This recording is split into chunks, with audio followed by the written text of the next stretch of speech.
Hi there, this is Kelly Miller from Play Therapy Connection, and I just wanted to create a little video series here on tips for navigating the therapy landscape when you're also bringing your child in because your family is currently separating or going through a divorce.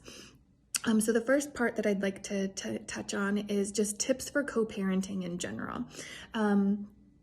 I think naturally this can take a bit of time to settle into as it's new for everyone. So just to normalize that at the beginning of the road, it may be a little bumpier, but give yourself some time and grace to get to a place where you have some of the kinks worked out. So a couple of tips for you. One is ideally, as much as possible, have a similar routine for your child or children between homes. So similar bedtimes, similar routine for getting up and getting out the door for school in the morning, things like that. The other part of that I would say is ideally, or as much as possible, think about and have discussions about consistent expectations.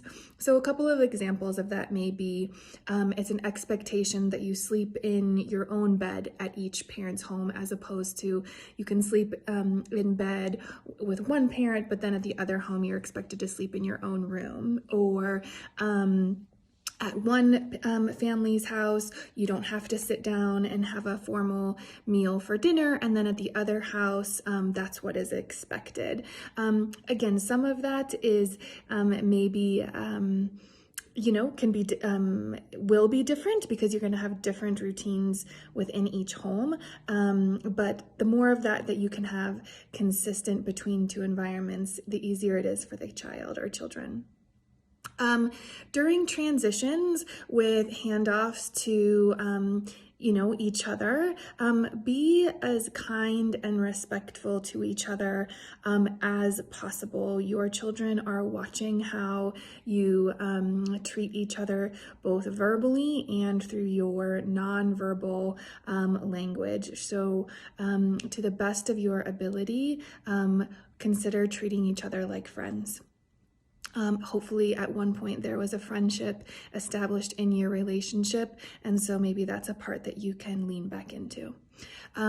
If that's not possible, I do recommend having a neutral pickup place. So for example, you may drop your child off at school and then the other parent picks the child up at the end of the day, so that tension is not at least witnessed with the child, because they're going to be experiencing that as stressful if you're not able to do that kind of in a respectful, peaceful manner.